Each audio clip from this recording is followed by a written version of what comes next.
Okay, so episode 5, and we haven't actually seen a camera. So today we're going to correct that, and we're going to talk about the component parts of a camera and what you're going to need to be a nightclub photographer. So the first thing you're going to need is a lens. Second thing is a memory card.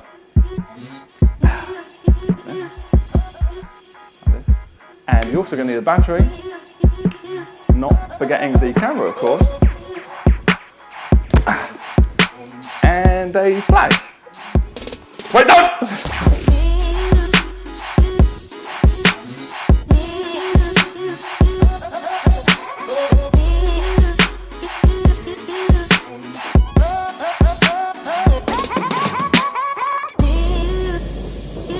Welcome to the Nightclub Photography Show. I'm your host, Ben Trabacco, and this is episode 5. Today on the show, I wanted to talk about the component parts of a camera, what it consists of, what you need to get started. We'll also talk about a little bit of the equipment that I use at the moment and why I use what I use. So without further ado, let's talk about the camera.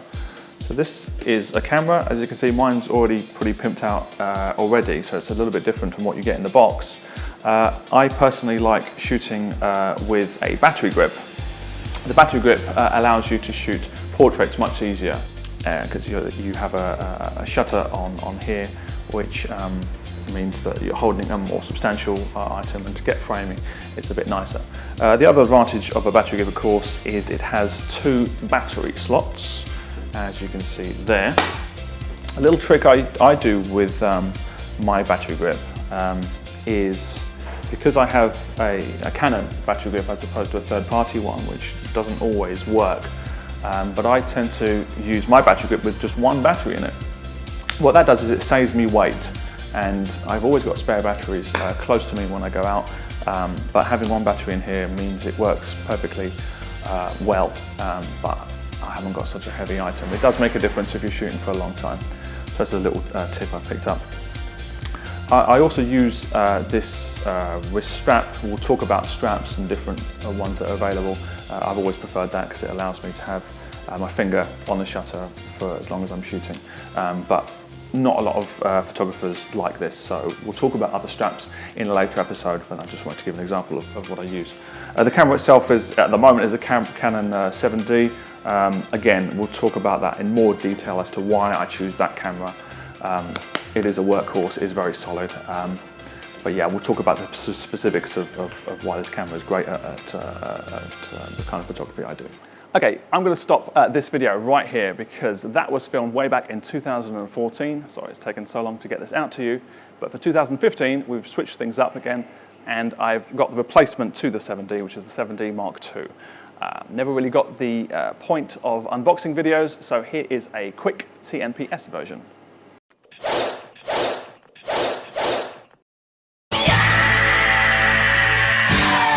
The Canon 7D Mark II features a 20.2 megapixel sensor, 10 FPS for continuous shooting, a 65-point all-cross type autofocus system, much higher ISO capabilities, up to 16,000 is the maximum, and generally it's a much cleaner shot throughout the ISO range.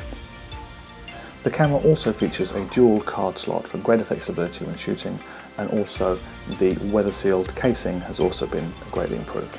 Now, I'm sure you've met this guy before. This is the kind of guy who is the totally obsessed hipster snob photographer who is obsessed with the most outrageously expensive gear all the time. I will not settle for anything that's crop sensor, anything that isn't the most ultimate lens, flash, whatever it is available on the market. And for quite a while, I hesitated whether to do this episode because of this kind of reaction, because of the kind of, gear junkies that you get out there in the market. If you recognize this, and this is you, maybe you want to look at yourself. Okay, so that was a quick unboxing video. Hope you got something out of that. As I say, I'm looking forward to using this in a nightclub environment. I would like to say at this point that although it's a quality camera for what I need, it's only important for me to get that camera because I'm into autofocus systems. If you're not into autofocus systems, there's really no point in getting such a camera like this. What I'm trying to say is, it's no good having all the gear and no idea. It's far, far better to actually develop your skills, and then you can get the camera that's tailored to your skill set and what you like to prioritize as a photographer. you know, if you like to have the full frame sensor with the different qualities that that entails, then, you know, go for that. The newer cameras do tend to be better in low light, but also mechanically a larger sensor tends to be better at that anyway. The next item you're going to need is going to be a lens. This is a Sigma lens, 15mm, very, very wide, artificially wide. This particular one is actually a fisheye lens, which I don't use very often, but for certain specific kinds of shots, it is great. Big crowd shots with lots of people. Obviously, the disadvantage with using a lens like this is you're going to get distortion. But again, this isn't going to be a lens episode. I just wanted to highlight the fact that I don't use kit lenses whenever I go out. So although kit lenses are good at being a jack of all trades, they're a master of none. And really, I made the decision when I was getting my kit together to just get a body only. That way I can get specialist lenses right from the get-go. That's not always an option, and it's not totally essential, but that's just the route I took. Batteries. Batteries. What should we say about batteries? Yeah, I only use one at a time when I use the battery, even though I can take two. I haven't got a problem with using third-party batteries. I know some people object to that, but I use a mixture of Canon batteries and third-party, and yeah, I think the Canons do last longer, but I can get a full night's shooting of several hours of shooting on a third-party battery, no problem at all. I think perhaps one of the reasons why I can get so much activity out of a third-party battery, which are significantly cheaper than the Canon ones, the reason why I can do that is because I am not flashing with the camera. The camera itself doesn't take any of that power because I have a flash. So the flash has its own battery sources. That doesn't make any sense. The flash has its own batteries. Ergo, it stands to reason that every time you flash, the power comes from this rather than the batteries in there. If you are using an on-camera flash, you're going to drain your batteries very, very quickly. This particular flash I chose, it is a Metz 58 AF2. I chose it to highlight it in this show because it's so simple. It's the most simplest flash I've ever used. 4 buttons, the menu is instinctive. I didn't read the manual when I started using it. It's a pretty sophisticated flash. Again, it's not a third part, it's not a Canon or Nikon, which are more expensive. It is a cheaper brand, but made in Germany. Good construction. I've had it for a few years and it's pretty solid. The final thing I'd like to touch upon is a memory card.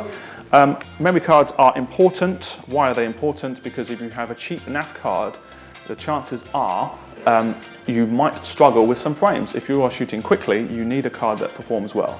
That is particularly an issue if you are videoing, although we'll talk about that in later episodes. But even for photos, if you're shooting RAW files, we'll explain what RAW files are in a later episode, but if you're shooting RAW files, they are big files, and if you're shooting continuously, big files are written by your camera. It's a significant amount of processing that it does, and the faster your card is, the more of that it can handle more easily. I don't really have problems using a cheaper brand of cards, but I would have a problem using that for filming. But if we're just purely talking about photographs, then you should get as fast a card as you can afford. And don't worry so much about capacity. You know, an 8 gig card that's fast, in my opinion, is better than a 128 gig or whatever card that's slower. So try and get the fastest possible card. You can tell the speed by, there's a little X value here, and the higher that number is, obviously the more expensive it is, but the faster it is, and so the less hiccups, less potential you have for hiccups along the way. Don't stress too much about getting cards from the get-go. If you buy your camera straight off the bat, a basic card will get you some of the way. But yeah, it's always nicer to get a better card if you can afford them. As well as the camera, since last year I've also got a new memory card, but I'm not going to show you that because life's too short, frankly. But it's, you know, roughly 10 times faster than the one you saw in the previous video. But yeah, you know, it's not a big deal, but if you can get them, get them. Obviously we got to episode 5 now, and I finally revealed my true colours and revealed which side of the Canon-Nikon divide I currently am. I have shot with a Nikon in the past, and there's absolutely nothing wrong with it. They're a lovely set of cameras. If you shoot with a Sony also, this is currently being shot on an A7R, which is an absolutely sensational camera. It's actually a mirrorless camera as opposed to a DSLR, so that has different properties that we'll talk about in season 2. I do want to spend some time talking about those kind of cameras because you can get some utterly astonishing pictures from them, but you do have to treat them in a different way. But yeah, there's absolutely nothing wrong with Nikon, Sony, Canon. The only reason I shoot with a Canon really is because a lot of friends of mine use Canon, and it's nice to be able to change lenses with them and have them borrow my stuff and me be able to borrow their stuff. But that is really as simple as that. Thank you for everyone who has subscribed so far. Just wanted a little bit of housekeeping as to where we're at in terms of this season. Episode 5 this is now, has taken a long time to arrive. Obviously we were filming back in 2014. So that big gap that I was anticipating on having after season 1 has actually happened now. So from now on, episode 5, episode 6 is well on its way. It's about 80% filmed and it's good to go. There won't be such a mega gap before we get season 2. So there's stuff in season 2 that we've already done. We've done interviews, we've done reviews, we've done some fun stuff that's coming your way. So hopefully there won't be such a big gap. Okay, so that's all I want to touch about in terms of the component parts. There's a lot more devices that you can think about and be added to at a later stage. But really, if you're just starting out, these are the kind of basics you're going to need. As always, use the hashtag TNPS with all your questions and whether you think there's any vital piece of equipment we've missed out today. Special thanks to the Terrace Bar in Brentwood for letting us shoot here at short notice. It's a lovely location, so we'll probably be coming back here for other seasons. Just to touch upon what we're doing with season 1, I mean, season 1 is really getting the groundwork. As I mentioned before, in season 2 we are going to be doing some specific product reviews, some specific interviews and some more technical stuff, but I just wanted to get the foundation sorted in season 1, and so that is why we have a nice basic episode like this one. Yeah, as always, keep shooting and we'll see you next time.